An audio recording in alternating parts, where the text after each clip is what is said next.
My name is Madiha Sheikh. I am here with Nabila Babar, who is the Principal PM Manager at AI Platform Microsoft. Hi, Nabila. How are you? I'm good. How are you doing? I'm good. Thank you. So I just sat through your panel. It was very impressive. Tell me a little bit about people who want to break into tech or AI without a tech or AI background. What would you advise them? Oh, that's a great question. Although I do have a computer engineering background, I do get that question asked quite often, especially now at a time where AI is accessible to a lot more folks, as well, because as we see the trend in generative AI, we're seeing the way you interact with these models is through natural language. So you're pretty much telling this model how to behave through a system prompt.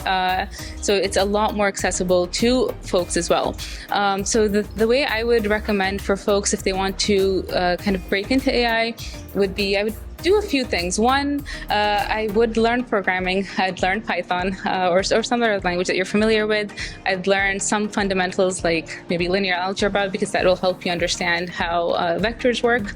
And I would be very hands-on with the product. The hands-on part is nice because I think you can just start off as a user and start using it. But as you're doing that and you're using the product, a lot of times you may run into, it won't work the way you expect it to. And that's where, as you start building some other fundamentals, as well as programming skills, you're going to be able to address those as well.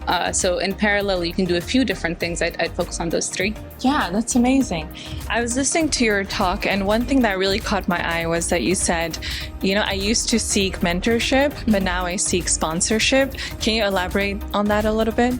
I think it's also which phase in your career you're at. As well. So I realized when I was in my career earlier, mentorship was really good for me because I was, you want to be a sponge and you want to build this base, a fundamental of good PM skills, right? And that mentorship really helps with that.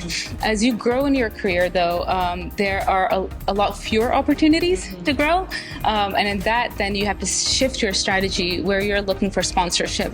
And sponsorship is different from the sense that that person isn't just giving you advice, that it's up to you to take. They're actually creating opportunities and removing roadblocks for you. Yeah. And I think as you go more senior, seeking that is important. And then it's not just with one person. Usually what you want to do is you want to kind of create a group of people that are helping support you and amplify your voice as well.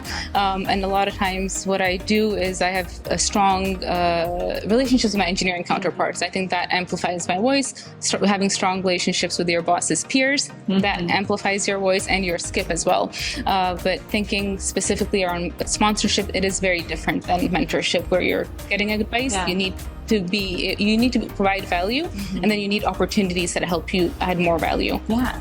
And as a Muslim woman, when you were growing up, did you ever think that you're gonna, have this amazing career, or did you have moments throughout where you had people that supported you, that kind of encouraged you to go this path?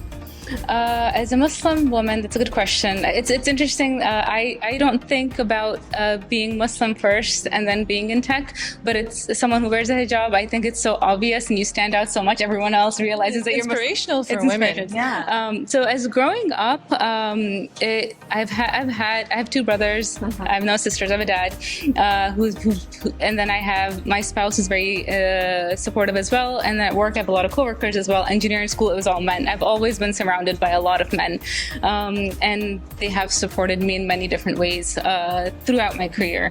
But I think among all of that, I think at the end of the day, realizing it's in you and it's up to you as well, and the responsibility lies in you. No one's going to manage your career for you at the end of the day. No one's going to make you follow through with the things that you need to do. All of these, your surroundings help you lift you up, but it really, I think the most important person in this entire village or group is you. Yeah. It starts with you. So that's where recognizing that is important. No, that's really good. Thank you so much for your time. I really had a fun time speaking with you. Thank you. Thank you for having me. Thanks to you, Nabila.